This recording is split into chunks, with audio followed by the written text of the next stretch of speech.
Dr. Terry Ann Scott is the director of the Institute for Common Power, formerly a professor at Hood College in Maryland, and just the best colleague I could possibly work with. And I'm so happy to be with her and with Common Power. And you can tell, folks, anybody who's in the room or watching right now, she is ready to go. So it's all yours, Terry. As my colleague, Dr. David Domke said, I am Dr. Terry Ann Scott. I'm the director of the Institute for Common Power. And while we're waiting for this to pop up, I just want to place my career a little bit in context. We launched the Institute for Common Power just last June in 2022. And the Institute is designed to be the educational branch of Common Power. And the person you saw a bit ago, Charles Douglas, he is the executive director of Common Power. He traveled here from Seattle. I traveled here from Maryland. We have people coming from all over the country coming here to help and speak for those who are afraid or can't speak for themselves. I left a tenured position to take this position. I wanted to be a professor my entire life since I was 15 years old because I grew up outside of the city of Chicago. And if anyone knows anything about growing up outside of that city of Chicago, Dr. King said when he went there in 1966, it was more racist than Birmingham. And that was much of the experience I had. And as a young person, I had reasoned that if I could somehow teach people about the history of this country, somehow teach them about the accomplishments of African Americans, about the triumphs in the face of abject challenges, I could do my part to dismantle racism. And I have never let go of that idea. It's not some empty platitude. It is a reality that I have seen play out over the years that I have spent in higher education. When students say, I was taught to think a certain way, and now that I have learned this history, I think differently. I was raised to be racist. No matter if I taught in Washington State, Texas, Maryland, it doesn't matter. Students say the same thing. And now that I have learned this history, it has changed how I approach people. It has changed the trajectory of my life. So why did I leave that position? Because I'm still an educator. We educate in a different way now. We come and speak for people who can't speak for themselves. David said this earlier, and I guarantee if I stayed in that position, I may have been challenged. I may have been fired. This evening, we have a professor coming to this church who was fired from a university in Florida. So I left that position to broaden the voice, to be able to be supported by the incredible people at Common Power and the Institute, to be able to do this work. And it is ever more important that we do it right now. So I'm going to teach a history lesson this evening. Voter disenfranchisement, an American story. And consider it much like a crash course in voter suppression. And then we're going to talk about voter empowerment today, because one of the reasons we're doing this teach-in is to understand and amplify the power we each have as a voter. Politicians who get into office, they cannot dictate what happens in our lives. They cannot enter and interfere with the truth if we don't let them do it. We can stop them. And that's what we're going to do. And in an effort to do that, I'm going to ask you all to take a quiz. So everybody who's out there watching this on YouTube, get a pen, get a piece of paper. I see some people in here are already ready. You have your pen and paper. That's fantastic. If you don't, take out your phone. And while you're getting ready for that, I want to make note about something. We are in a church sanctuary. We are grateful to the Greater Mount Zion AME Church in St. Petersburg. The doors will be open all night for people who are out there and come join us. We welcome you. Why are we in a church? We have people sitting in this sanctuary who are of different denominations. Some are members of this church, others are not.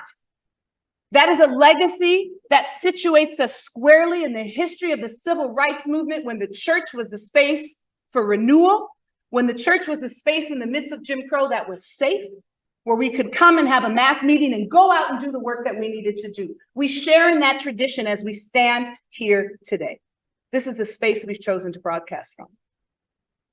All right, you have 45 seconds to take this quiz. And Matthew, one of our young leaders from Common Power, who is a college student who has traveled here from Maryland to work with us, is going to time us. So Matthew, you will tell us when 44 seconds is up. You ready? You need to answer every one of those 5 questions in 45 seconds. If you get any of them wrong, you fail that quiz. Go.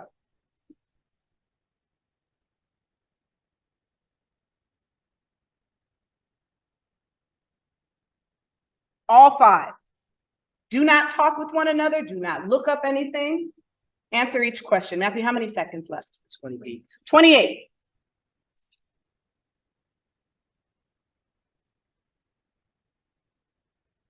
Keep going. Where are we on time? We are at 15. You have 15 seconds. And then I'm going to ask you to put your pens down. Every one of them correctly. 5. 5, 4, 3, 2, 1. Stop. Now I'm going to ask the people here in the sanctuary, and this goes for the people at home too. Did you feel under threat of life when you just took that test? Anyone? Did anyone in here feel like someone was going to come in here and arrest you for taking that quiz? Did you feel like someone might shoot you or kill you for taking that quiz? Unequivocally, the answer here and out there on YouTube is no. What did you just take? You took a literacy test. You took a literacy test from 1965 Alabama. It was one of many states that gave a literacy test. Here are the correct answers. I will guarantee that as you see these correct answers, not one person who was watching, not one person in the sanctuary got it right. Anyone? Anyone get them all right? No, because the intent was not for you to get it right. Why did I give you 44 seconds only?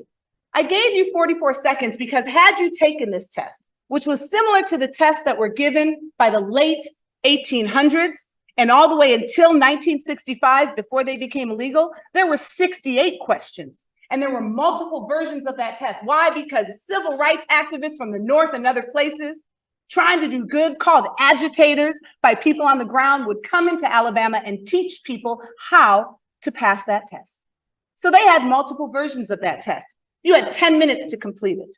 If you got any of them wrong, you were out. They have given this test in modern day to graduate students at Harvard University in political science, and they did not pass. It was given across the South. That was an Alabama test. Here's an example of what you would have had to do in Mississippi. Your full name, your occupation. Where is your business carried out? Why are they asking those things?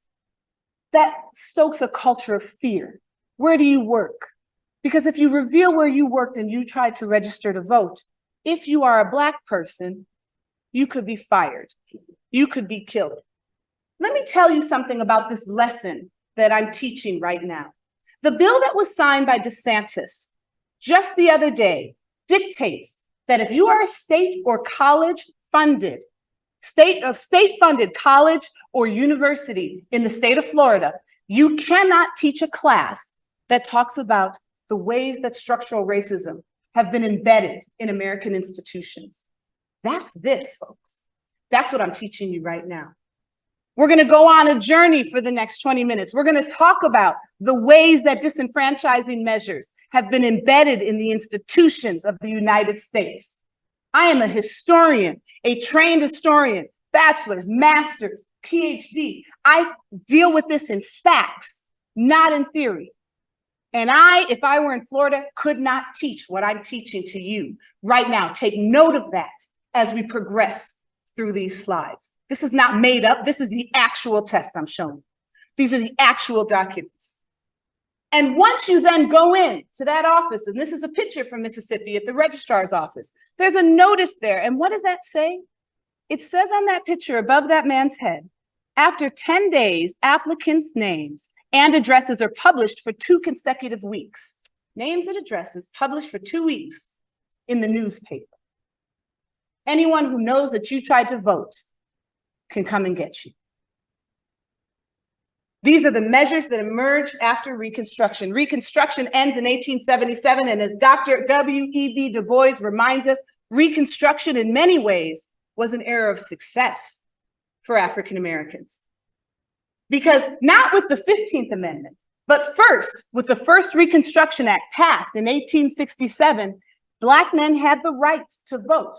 They were only able to exercise that right to vote because of the presence of Union troops there. The period of Reconstruction was so filled with violence of white people against formerly enslaved people that the federal government, under congressional Reconstruction, when that Reconstruction was taken from Andrew Johnson, second worst president the United States has ever had, When it was taken from him, they put those military troops there to secure African Americans' ability to vote. And they did. They were able to pass the 15th Amendment. And as my colleague David Domke likes to say, the 15th Amendment wasn't given to Black men. They're the ones who made it possible. It wasn't ratified in northern states. It was Black legislators, Black men who were voting in the South who were able to hand the 15th Amendment to America. And what does it say? I want you to read that passage. Take note of it. The right of citizens of the United States to vote shall not be denied or abridged on account of race, color, or previous condition of servitude. That's what it dictates. So they're voting already in 1867. 15th Amendment says you cannot take the right based on race, color, or previous condition of servitude. What happens? The period of Reconstruction becomes a success because you have over 2,000 lawmakers who are African American, 2,000 elected officials who are sheriffs and school board members, who are congressmen, 2 senators. This is a period of success. And what was it called by white Southerners at the time? A period of quote unquote Negro domination. South Carolina Convention alone in 1868, the year after Black men started to vote. And make no mistake, Black women accompanied their men to the vote. They could not vote.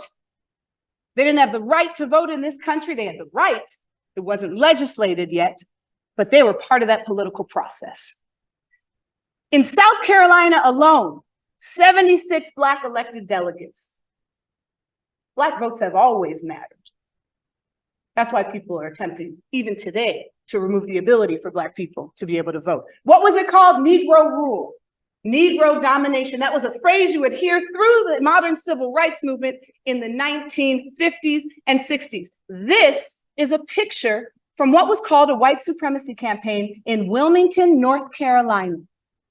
It was used to disrupt and upend Black political power. It features a Black man as a bat, as a monster. It says Negro rule on his wings, and he's grabbing people. They posted articles that were false that talked about Black men as rapists. They did everything they could to dehumanize, demoralize, and undermine Black integrity and political power.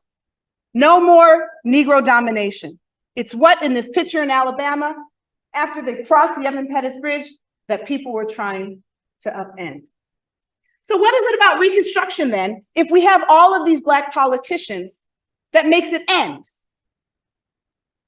How do we get from that to the literacy test that you all took? The election of 1876.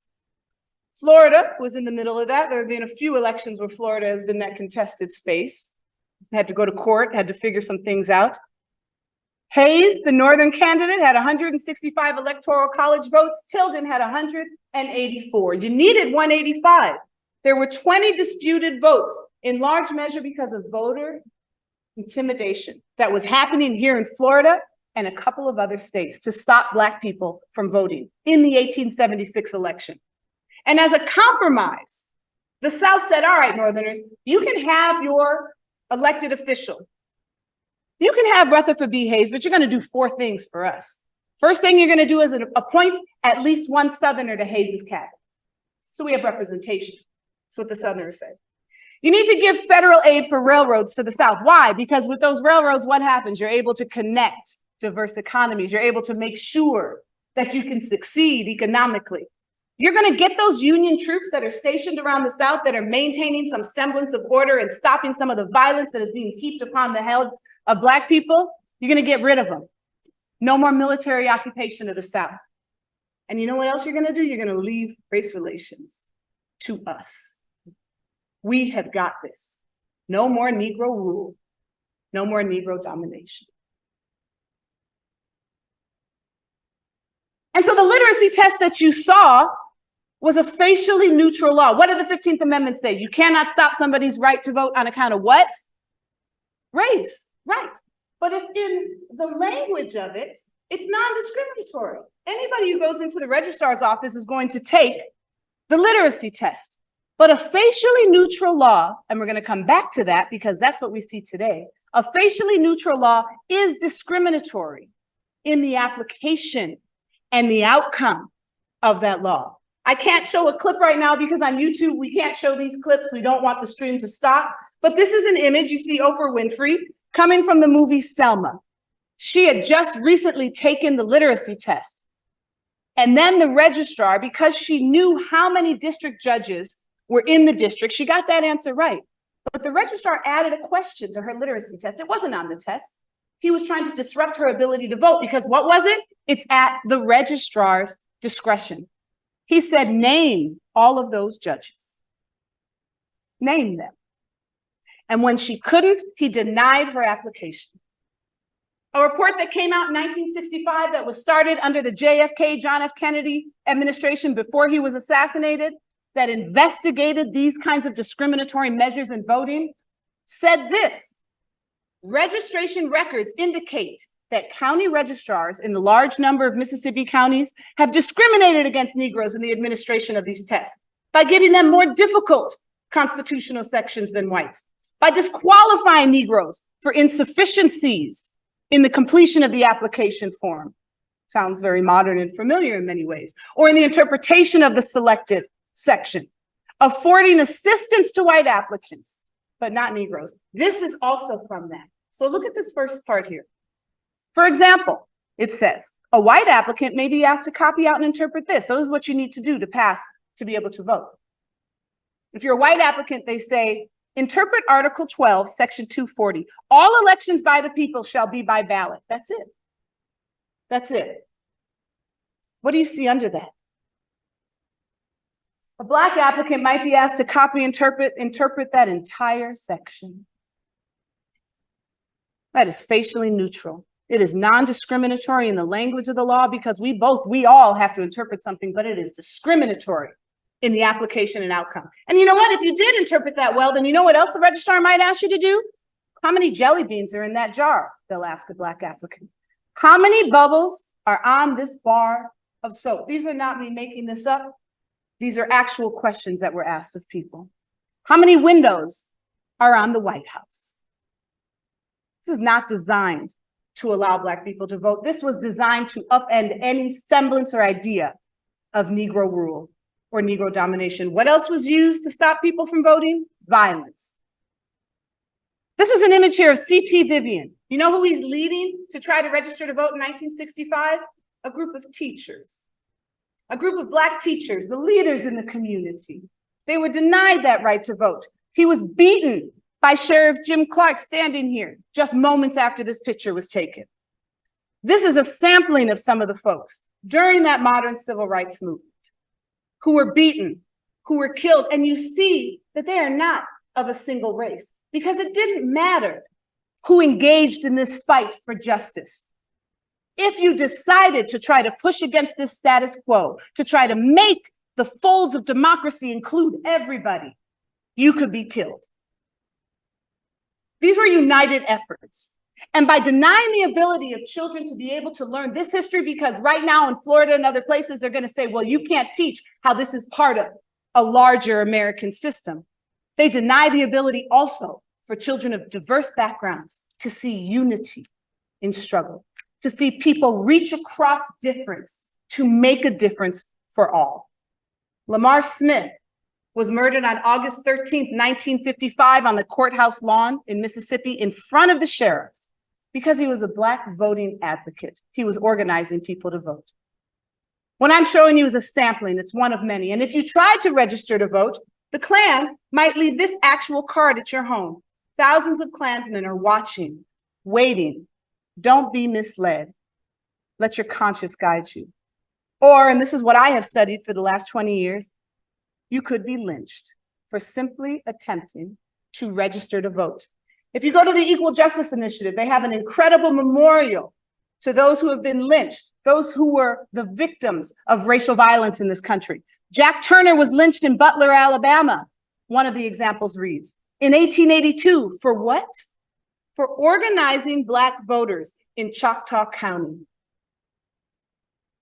There is power in this vote.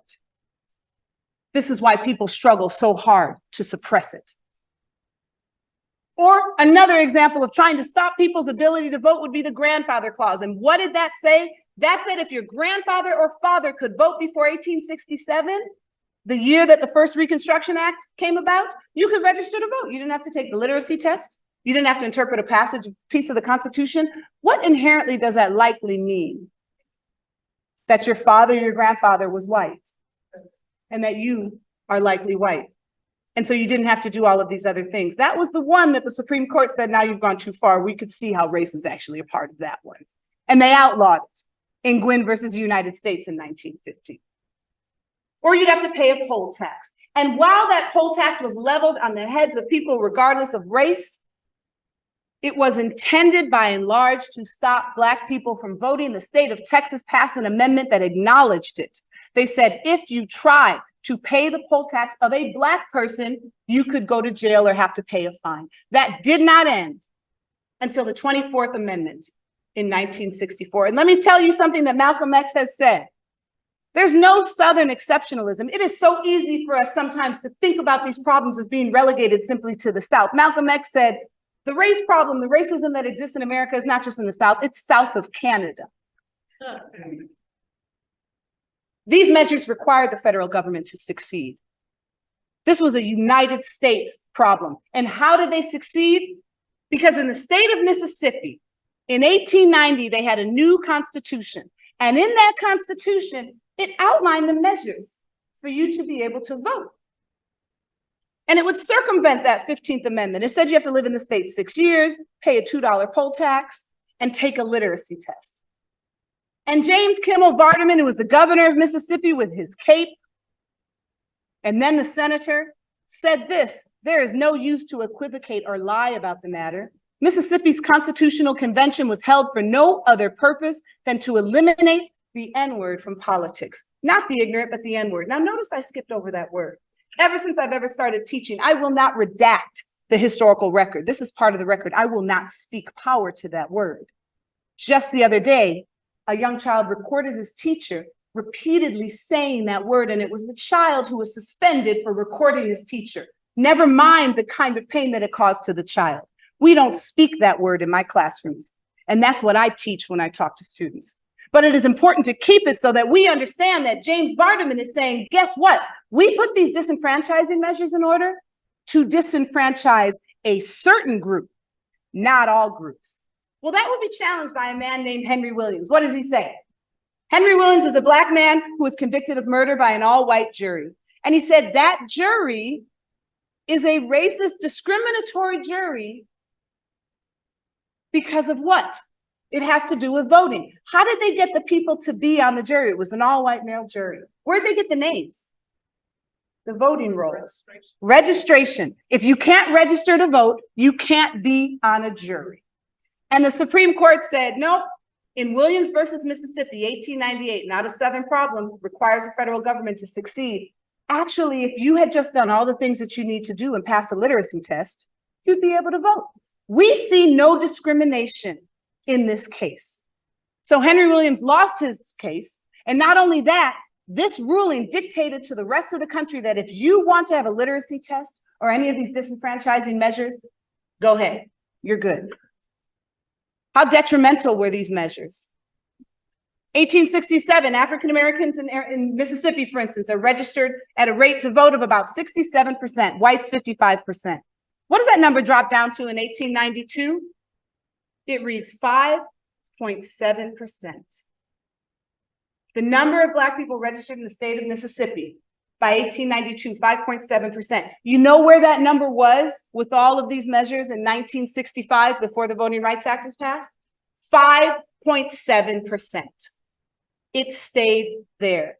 They were eminently successful in ending the ability for Black people to vote. Louisiana, these numbers look very similar. So do they in Alabama and other places in the South. 130,000 in 1896, 1,300 in 1904. We take educators, as my colleague Charles Douglas mentioned, through the South. Several times a year, we give them scholarships to teach them this history. We're going to drop the link for that in this after I talk so that people can register to go on this trip if you are an educator from anywhere in this country. We drive through counties like Lowndes County, Alabama, when we are in Alabama, where not a single Black person was registered to vote until after the Voting Rights Act. Not one, bloody Lowndes. Other counties were 1 or 2 people. Now that's registered to vote. Casting your vote is another story. This was part of a larger system called Jim Crow. When I give the laws of Jim Crow to my students, and even to adults, people are dismayed at the ways that segregation played out in this country. Jim Crow was not only the legal segregation, it was the tacit understood segregation. It was what got Emmett Till lynched. It was speaking, for instance, to a white woman. It was playing baseball together. These are laws that emerged after Reconstruction and remained until they were dismantled by a modern civil rights movement. I keep saying modern civil rights movement, and I'm going to talk about why that is in just a moment. I hand out some examples of them. On the railroads, the conductor of each passenger train is authorized and required to assign each passenger to a car that is different based on race, a white car, a black car. On buses, for nurses, no person or corporation shall require any white female nurse to nurse in rooms where there are Negro men. Burial. Black people can't be buried where white people are. In North Carolina, that extended even to pet cemeteries. Jim Crow was a way to maintain white supremacy. Black people could not even bury their pets in the same pet cemetery where white people buried their pets. That was the reality of the existence in this country. Jim Crow also required the sanctioning of the federal government. Again, back to Malcolm X said, this is a US problem, not a Southern problem. It was with Plessy versus Ferguson in 1896, a Supreme Court ruling that was challenging a separate car in Louisiana, where Homer Plessy, who was only 1/8 black. I often say he looked like Mariah Carey. You're like, is he a black man? Maybe, not sure. They did that on purpose. Why? They wanted to show how asinine the case was. The Committee of Citizens worked with him and a Pinkerton detective so that he could purchase a ticket from the colored window, sit down on the car, and then they could challenge that. The car company, the railroad, worked with him too because they said it's too expensive for us to separate everybody. And the Supreme Court said, no, as long as it's separate but equal, it's okay. There was one person who dissented, Justice John Marshall Harlan. The arbitrary separation of citizens on the basis of race is a badge of servitude, wholly inconsistent with the civil freedom and the equality before the law established by the Constitution. It cannot be justified upon any legal grounds, but he lost. He was the single dissenter. Stay with me, 7 more minutes. I want to get to where we are right now. Separate but equal, these disenfranchising measures that I'm talking to you about, they were part of a Jim Crow regime. The Supreme Court said, as long as it's separate but equal, we're good. How often do you think it was equal? Never. Thank you. Look at this. Let's just deal with school segregation. 21 states segregated schools officially. South Carolina spent 3 times more money on white schools. In Mississippi and Yazoo County, these are just small examples. In 1961, $245 was spent a year on a white child. How much did they spend a year on a black child? $2.92. This is not a misprint. I want you to think for a moment what that does to a child's lifetime of education and ability to achieve, and then to subsequent generations. The same in Sunflower County. Jim Crow is the regime that begins to put up these visual elements of separation in the signs with colored served in the rear. No dogs, no Negroes, no Mexicans. Colored seated in the rear. Drinking fountains for white and colored. It extends to the military. White officers here, black officers here. Those voter restrictions were part of that regime. And it required the persistence, and here I talk about a modern civil rights movement to get away from them. Dr. Uhuru Williams just spoke so eloquently about us being the challenger. And then he noted that when he came here to Florida to teach about civil rights, that Dr. Michael Butler from Flagler College, who will come and talk to us tomorrow, was not able to speak about civil rights. He told me that they told him it was deemed too controversial. Civil rights movement. Now, why do I talk about a modern civil rights movement and have that underlined? Because a civil rights movement, the way I see it, started on the western shores of Africa when 1 in 10 slave ships experienced rebellion. When we don't teach this history, we continue to perpetuate the idea, no matter how courageous she was, that Rosa Parks, when she didn't give up her seat in 1955, was the first moment of resistance. We deny people the ability to understand the resistance and the resilience of a people who faced tragedy and survived and built community. The modern civil rights movement is one monumental episode on a historical continuum of resistance and perseverance. And it required that modern civil rights movement to dismantle the voting restrictions that I talked about today, to end the literacy test that you took just a little while ago. People who faced fire hoses and death, and dogs who were arrested, who crossed that Edmund Pettus Bridge that we take teachers to every few months so that they can cross and understand the power that exists in Selma, Alabama, that they attempted to cross 3 times and were beaten when they tried to cross, that a nation watched the violence that occurred on that bridge, that forced the president to say, we can't have this as a part of American democracy, that allowed nations around the world to say, you talk about us and you say that we don't have democracy? Look what you are doing to your own citizens. That is domestic terrorism.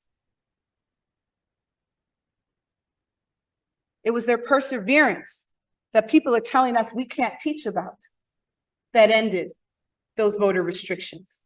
It was their resilience in the face of violence that brought about a different world and a 1965 Voting Rights Act.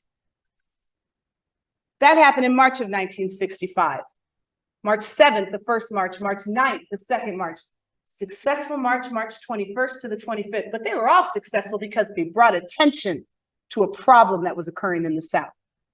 By August 6, 1965, President Johnson signs the Voting Rights Act. And what does it say? Give me a few minutes. We're going to get to what it looks like today. No more literacy tests. Federal examiners need to oversee what's happening.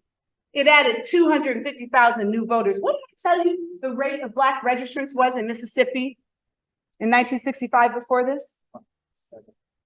Thank you, Matthew. 5.7%. What does it jump to as a result of this act? 66.5%.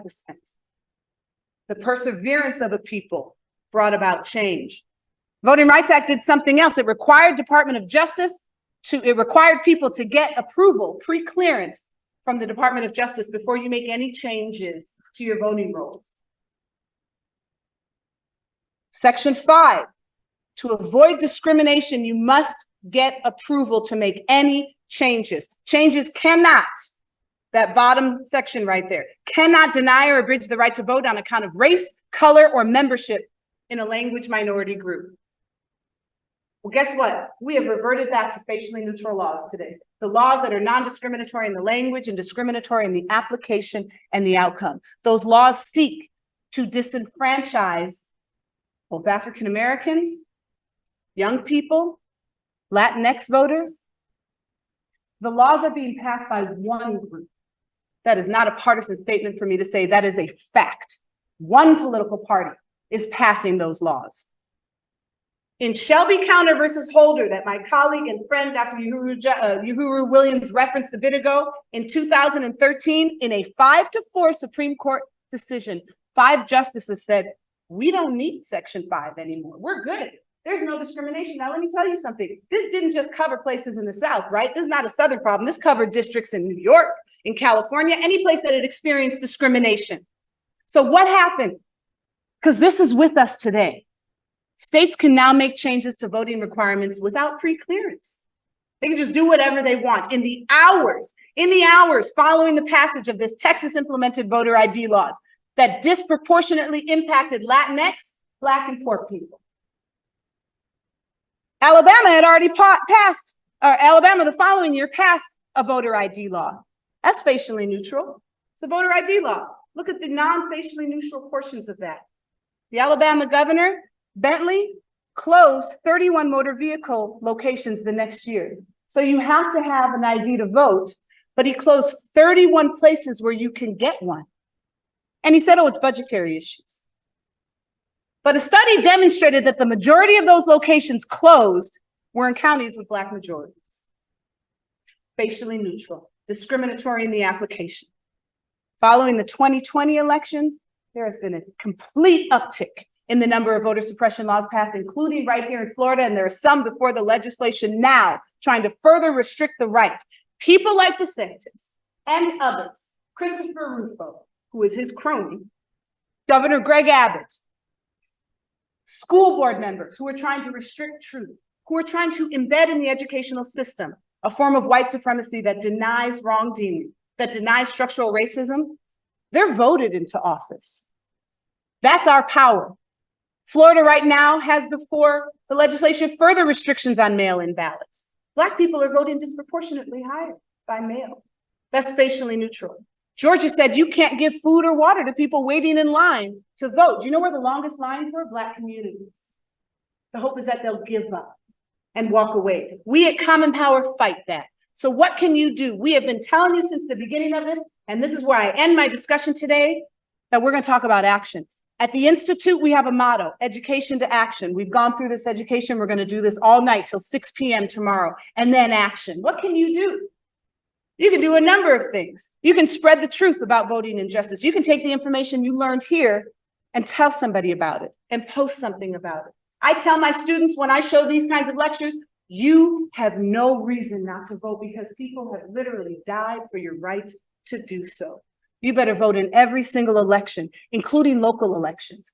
When people say my vote doesn't matter, do people recognize that you vote a sheriff into office? That sheriffs sometimes win or lose by a handful of votes? We have to explain that to people. We have to say that school boards that have so much power right now to restrict education, they are voted into office. And it is not an overstatement to say that those school board elections, sometimes only 800 people vote in total, and somebody wins by 5 or 10 votes. Go to your neighbors, tell them to go vote for the school board, run for the school board. Talk about the importance of these elections because that is the power we have to stop what is happening today in Florida and other places in the country. Thank you.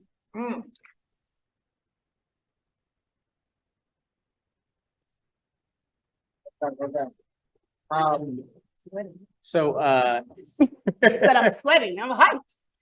you're feeling it. I saw a message come through the chat, and Okay. it was about how even people who have seen you speak before feel inspired by you. There's a lot of information that feels like it's intellectual, but I think from what I'm hearing, it's also emotional and spiritual. So thank you for your gifts tonight. We're going to see more from you. When are we going to hear from you again? At midnight, I think David is going to talk to Dr. Williams, so he'll be back and Okay. about lynching and some of Okay. the other history that we're trying to repress. Okay. Yeah. All right. Mhm. Well, get some water, get some Yeah. rest. All right. We're gonna go kick it back to the folks online, and we're gonna transition to the next speaker. Yes, we have Dr. Kay Whitehead who will be speaking to us from Chicago, I believe. So thank you, everybody. All right. See you soon.